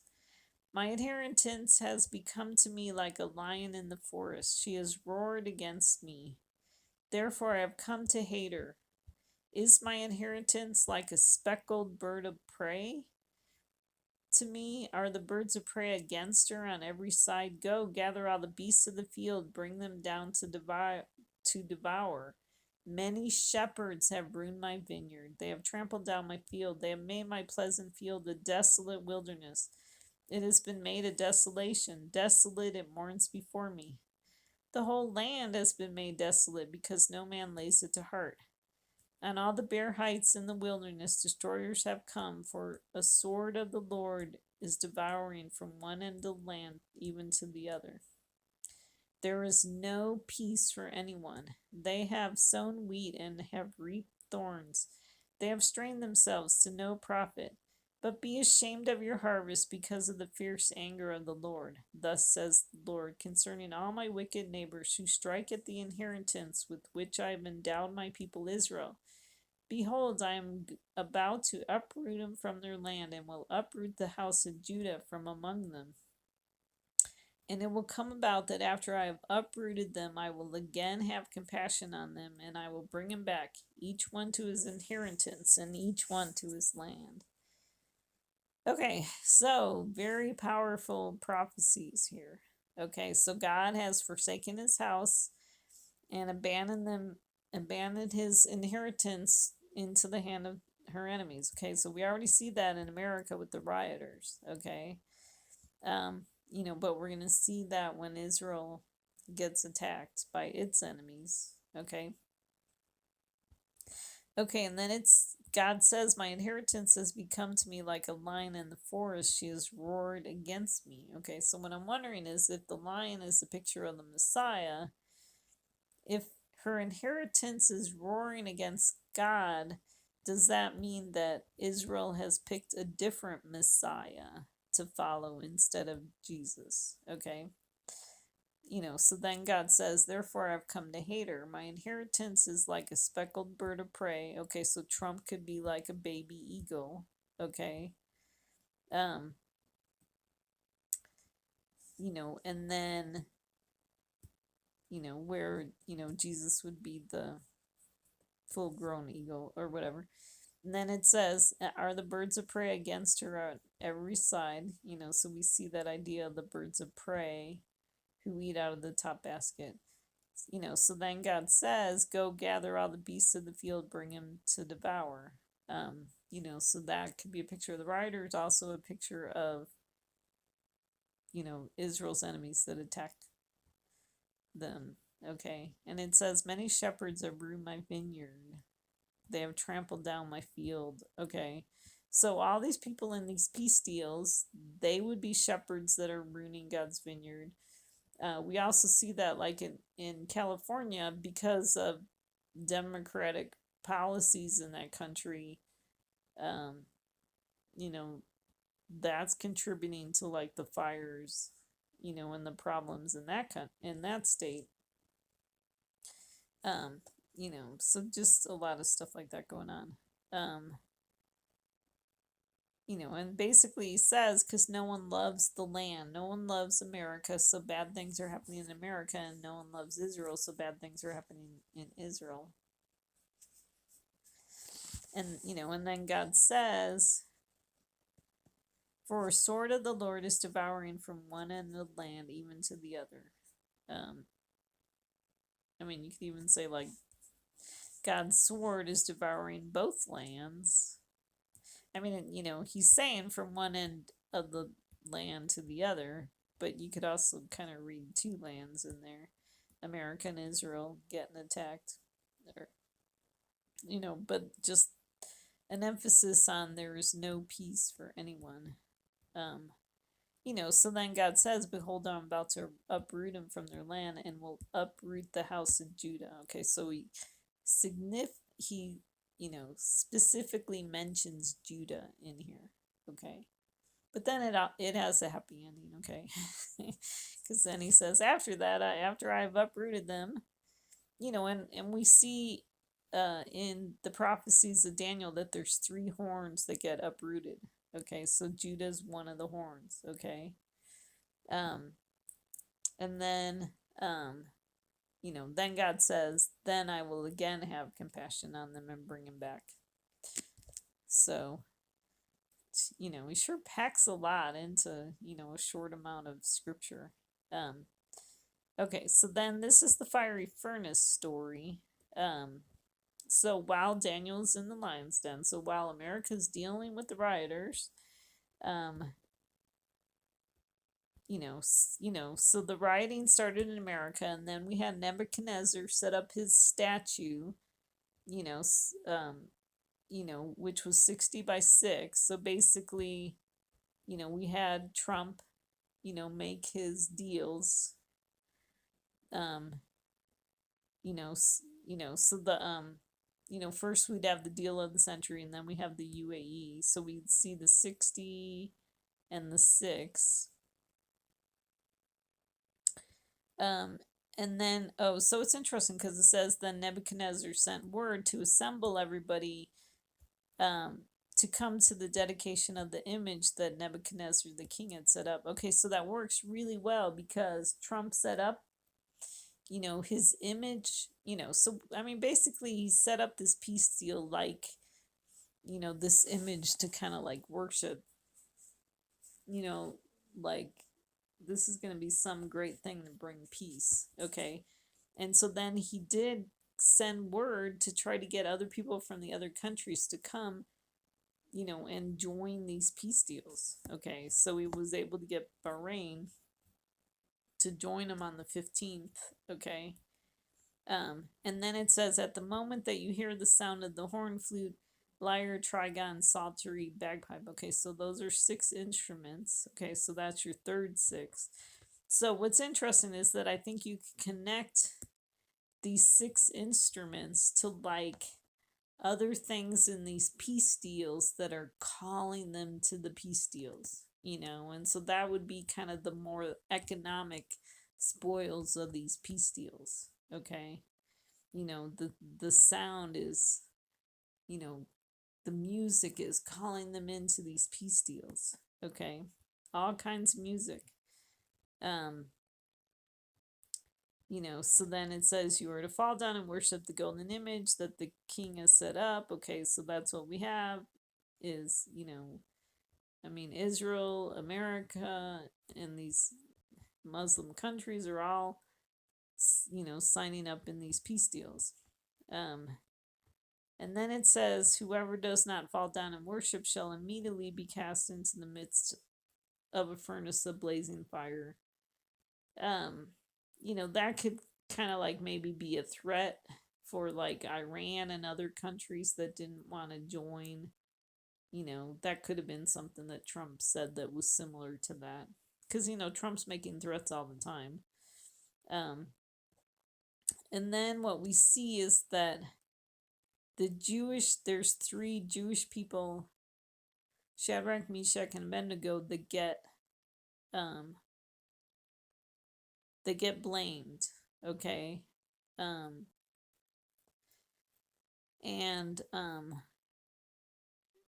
so then what happens is Nebuchadnezzar gets filled with wrath. That could be a picture of either God in his wrath or Israel's enemies, filled with wrath. Um, you know, but then it goes on to say that he answered by giving orders to heat the furnace 7 times more than it is usually heated. I mean, this could apply to either God or Israel's enemies, because it could be God because he's angry about these peace deals. He's turning up the heat with our trials and tribulations right now in both countries. I mean, that is happening. But it could also be a picture of Israel's enemies, like turning up the heat, getting ready to attack Israel. And so I wrote that connects to, we see with Moses, when Moses came in and was supposedly going to be setting the Israelites free, their bondage was made harder because then all of a sudden they had to make bricks from straw or without straw. Um, um, so I think that's connected there too. Um, and then, okay, so then he commanded certain valiant warriors in his army to tie up, the three guys in order to cast them into the furnace of the blazing fire. So one thought I had was, is that a picture of, God, causing Israel to be put in lockdown for the coronavirus before they get attacked? That's a possibility. So then it goes on to say, then these men were tied up in their trousers, their coats, their caps, and their clothes, and were cast into the midst of the blazing furnace of blazing fire. So we already talked about that. The clothes, being people that are clothed with foreign garments. And then for this reason, because the king's command was urgent, the furnace had been made extremely hot. Okay, so God is going to allow extreme judgment to come. The flame of the fire slew those men who carried up Shadrach, Meshach, and Abednego. And so then from Isaiah 17:14 we read, at evening time, behold, there is terror. Before morning they are no more. Such will be the portion of those who plunder us, and the lot of those who pillage us. Okay. So basically, the people that get attacked by Israel, they're going to get, killed too. Okay. I mean, because judgment is swift. Okay. Especially in the last days, you know. So we already see judgment, on the day of the signings, there was judgment, I mean, God doesn't waste any time, so obviously if a country attacks Israel, judgment is going to come really quick to them from God. And then what we see is a fourth man. So then what we see is 4 men loosed and walking about in the midst of the fire without harm, and the appearance of the fourth is like a son of the gods. Okay, so no longer are these men tied up in the fire, they're loose. So Jesus comes and sets us free from this covenant that Trump made, which could be a picture. The first covenant could be a shadowy picture of that covenant that Trump made. Anyways, so what we see is that the Messiah comes out of the fiery furnace, the burning bush. I mean, so if we see that we're under the fiery furnace, then we could expect the Messiah at any time. I mean, which I really think we can.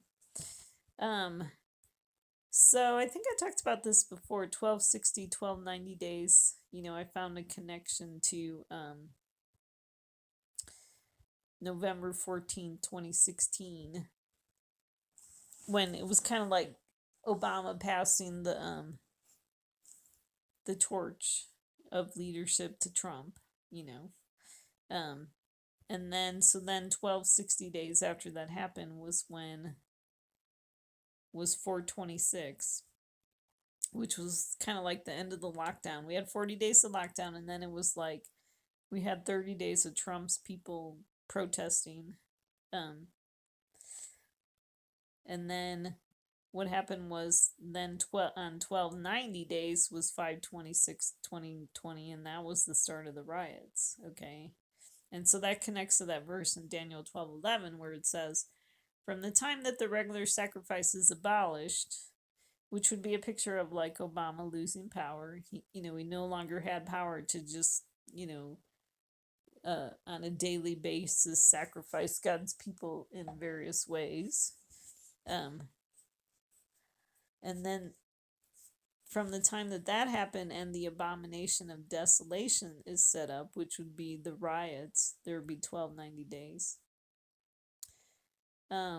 And so then 130 days of the rioting would take us to October 2nd, which is Sukkot Eve. But obviously there's still some more time, and I don't know how much, you know. I mean, I'm looking at October 10th right now, which is 138 days of riot. And I mean, that number doesn't mean much to me, so I'm not really sure. But also 1260 days could be the days of the deal of the century, which started 12/6/17. I mean, which is 1260 days is the time of the two witnesses. And then 1290 days could be like, it adding on the 30 days of these last two peace deals, which we just now had. And then 1335, what's interesting about that date is that on September 15th, the peace deal signings in DC was 1335 days from Trump's inauguration on 1/20/2017. I don't know that that time frame connects to how blessed is he who keeps waiting and attains to the 1335 days, unless you read it like in the NLT where it says how blessed are those who wait and remain until the end of the 1335 days. Like kind of that concept of blessed are those who like keep waiting even though Trump has a 1335 day and is signing peace deals. The ones that keep waiting for the Messiah even after Trump signs a peace deal, or peace deals, then they are the ones that are going to be blessed. That's what I'm wondering. Okay. So they're remaining until the end of the 1335 days. They're not falling to follow a wrong Messiah. They're not falling into deception. Okay. But also, October 7, 2020 is 1335 days after Tu B'Shavat of 2017, which is interesting because that would be 135th day of riots. And it would also be 3 days before October 10th, which I think could be a significant date. So we'll just have to see what happens. So another way to look at 1335 is that so it could connect to Esther 4. So one could connect to Trump's deal of the century, and that could connect to the 30 days that Esther's talking about. And so because Esther says, I have not been summoned to come to the king for these 30 days. Okay, so for 30 days, people were looking at Trump for peace rather than looking at God.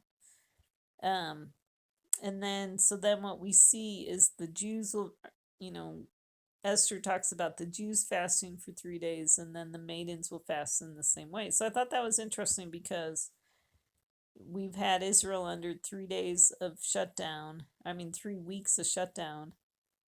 But also a 30-day time frame from 9/11 to 10/10. And it's interesting because then it was kind of like we did have, now we're having kind of like America joining suit, where, I mean, so basically Israel, their coronavirus numbers were climbing, and then it was like America's following suit, and now our coronavirus numbers are climbing. Um, and, and so keep in mind that God is giving us 3 tests, just like Jesus was tested by Satan 3 times in the wilderness. Keep that in mind. So 5 could connect to the time of the Messiah, which could connect to the time when Esther goes into the king. Um, so, and this is where I kind of like list what I think could be the 3 days of fasting. Like it could be the 3. Okay, so for the Jewish people in Israel, we got the coronavirus shutdown, we have the protests happening, and then we had the fiery furnace, which could still, I still think we're going to see kind of a return of that, the culmination of it. Okay. And then in America, we've had, so I listed the coronavirus shutdown, the protests from Trump's people, and then the riots from Obama's people. But we're also seeing the fires in America too. So maybe,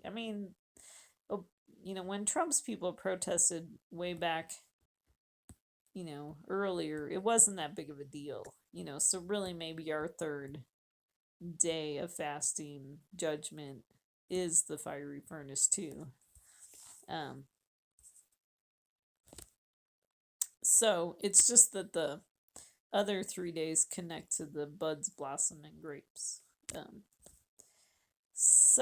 Okay. So then what this means, so it's very interesting that on 9/11/2020 was when Trump announced the peace deal with Bahrain. I really thought something was going to happen on that day.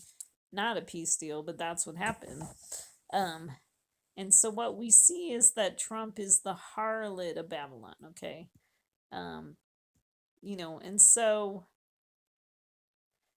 so we read about the Tower of Babel in Genesis 11, and so if you see how, okay, so basically what we have is,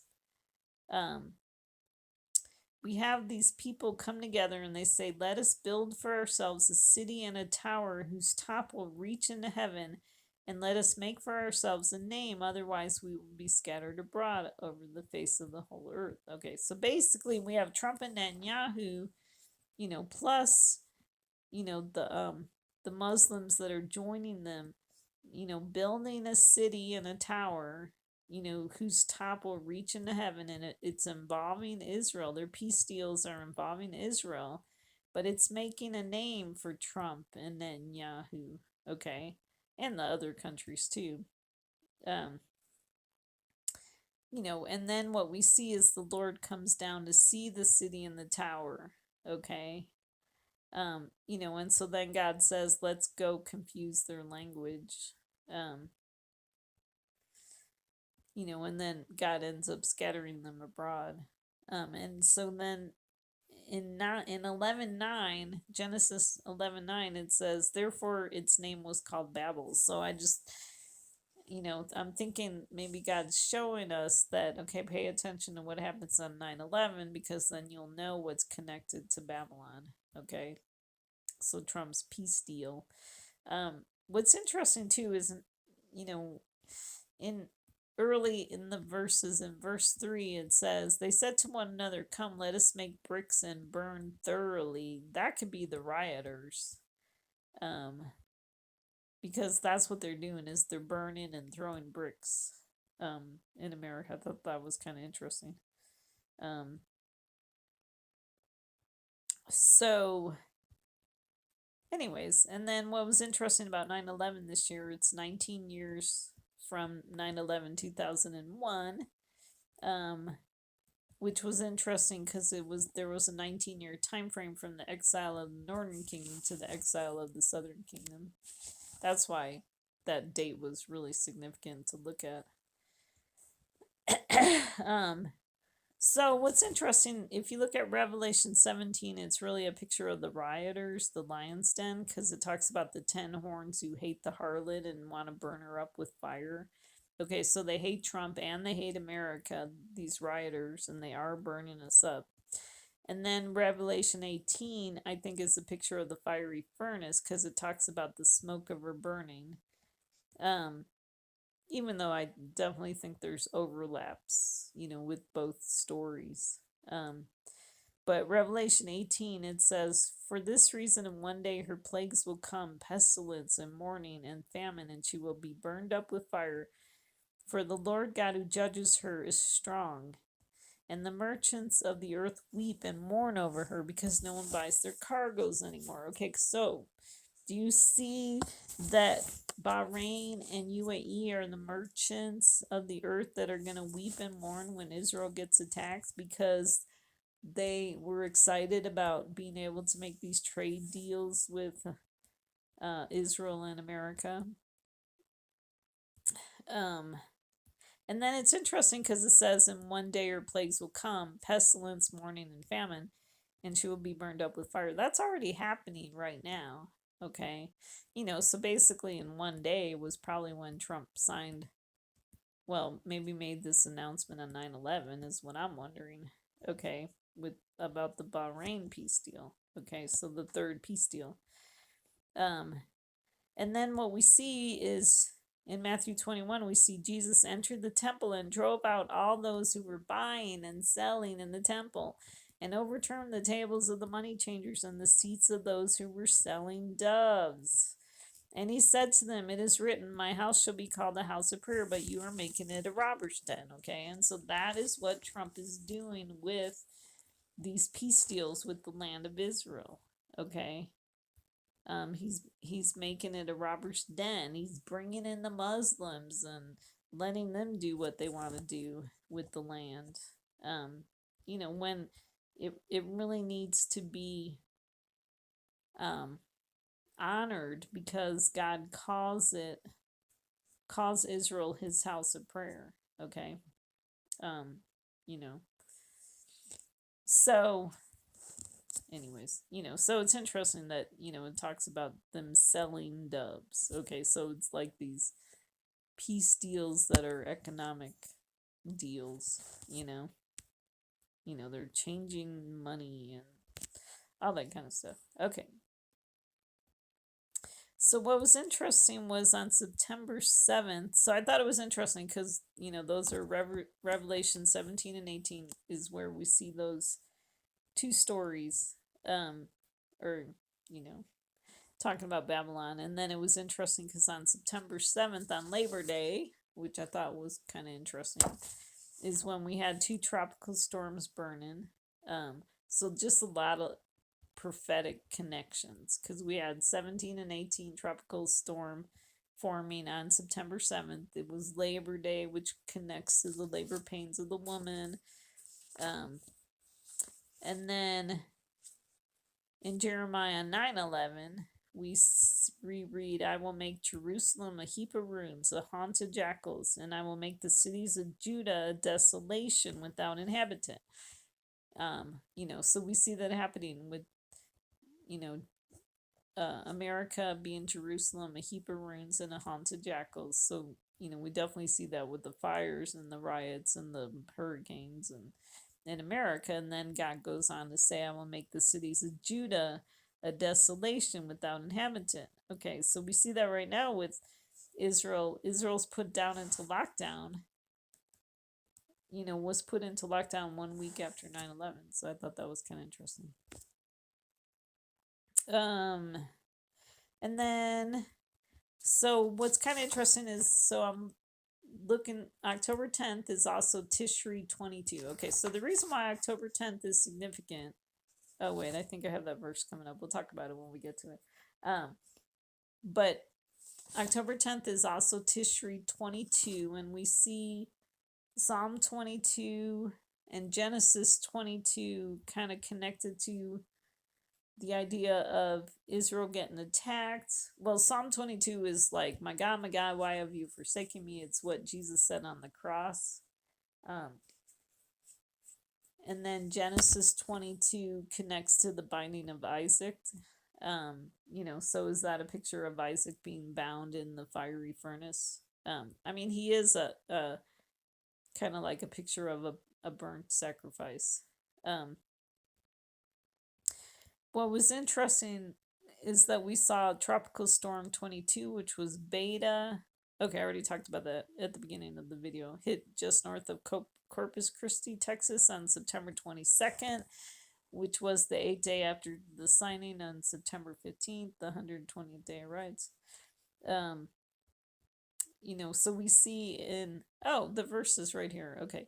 So Second Chronicles 7, we saw King Solomon offer to sacrifice 22,000 oxen and 120,000 sheep. So I thought that was interesting because that connects the 22 with the 120.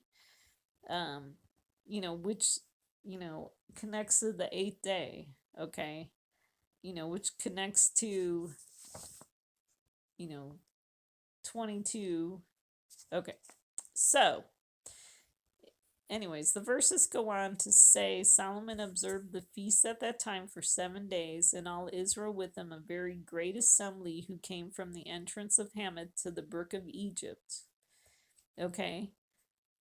So what I'm wondering is that a picture of the Feast of Sukkot? Okay, so what if Solomon is Trump? Okay, and so Trump observed the feast at that time for 7 days, and all Israel with him. Okay, a very great assembly.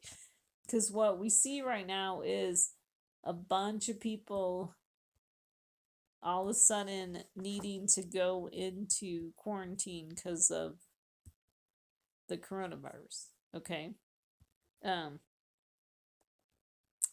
And then, and it's interesting because Trump went to,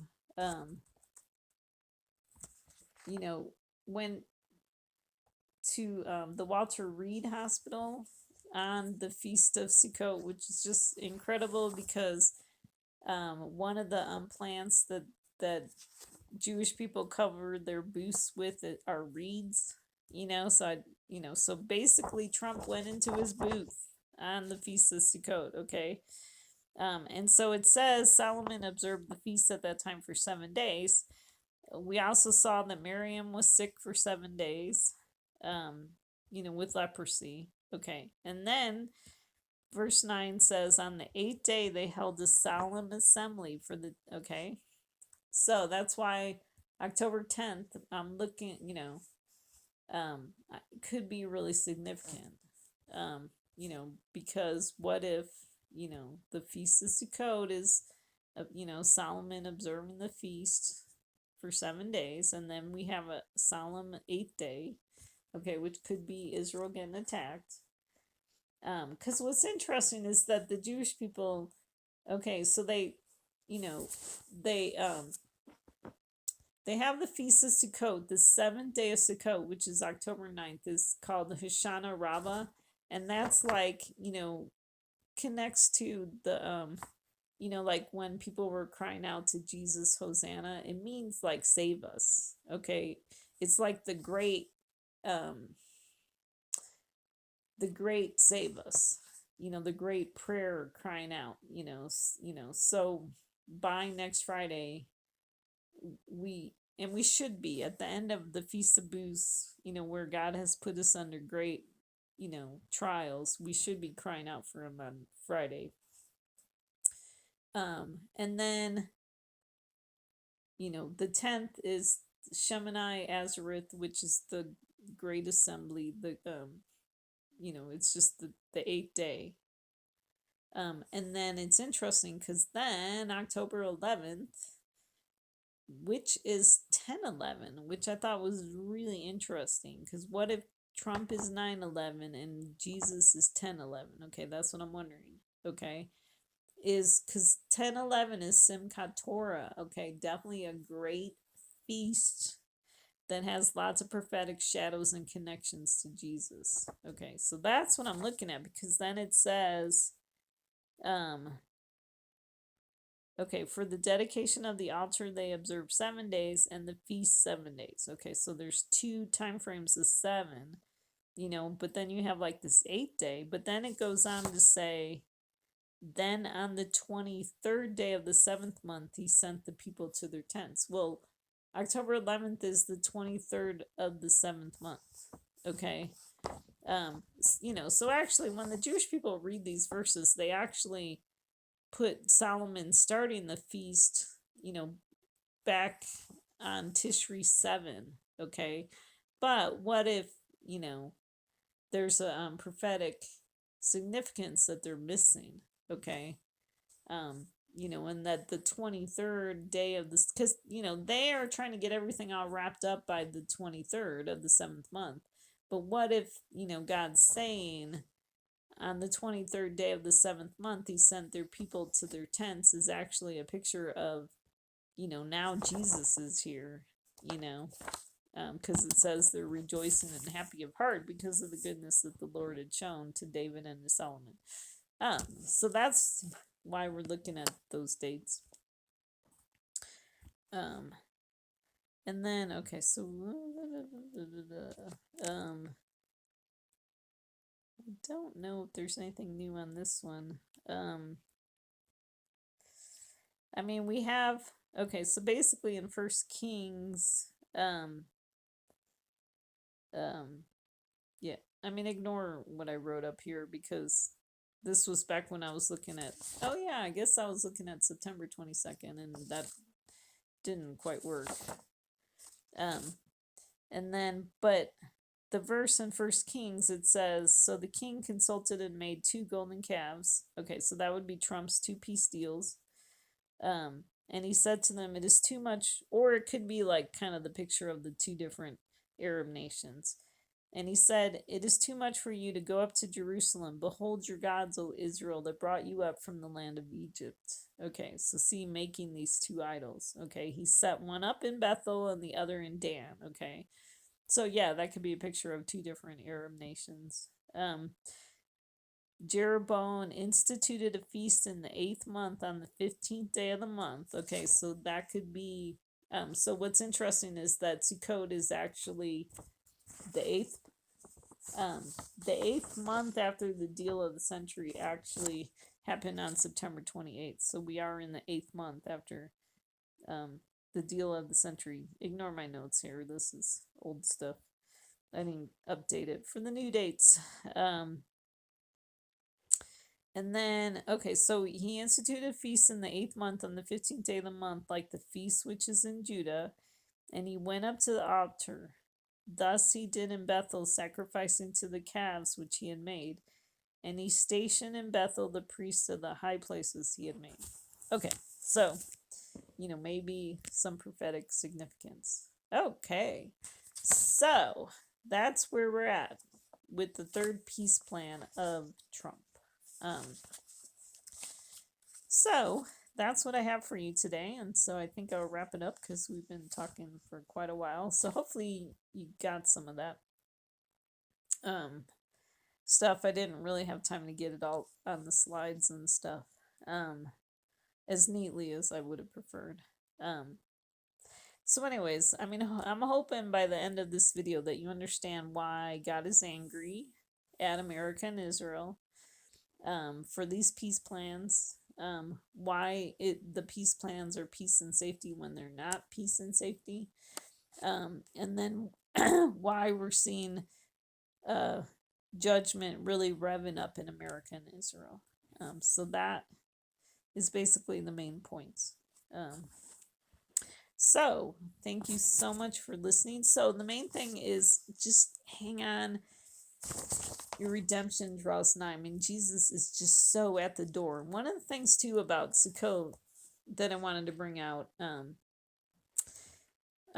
is that the Jewish people have this tradition of like 7 I forget what they call them, like 7 guests in the sukkah. It's like every day they have another messianic type figure visits their sukkah. So Abraham, Isaac, Jacob, Moses, Aaron, Joseph, David, very high messianic figures.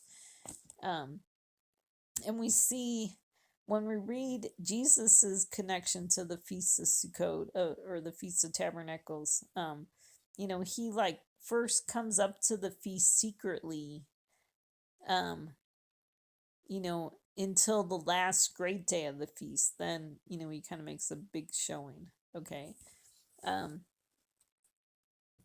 and so that's why I'm wondering, you know, that's why I think we could believe that Jesus is at the door, because I think he's one of the secret guests right now in our sukkah. He's at the door, and then um we're going to see him on the last great day of the feast, you know, which would be the start of his week of 7 is what I'm thinking. His week of Sukkot. So, that's what I got for you. Thanks so much for tuning in. Okay, so hang in there, be blessed. Jesus is at the door, okay? Jesus is secretly in your sukkah, okay? And then before we know it, he's going to reveal himself. So hang in there, be blessed. I know it's hard right now. Cry out to God, because that's the point of everything. Okay, use the lamenting psalms if you need some help to lament. So anyways, but hang in there, be blessed, okay? Pretty soon there's going to be a reversal of fortune, and it's going to be like we're dreaming. Okay, so thanks so much for listening. I really appreciate you tuning in. You know, so I hope you were blessed by what I had to say. I hope you can see how we are fulfilling prophecy. And so God bless.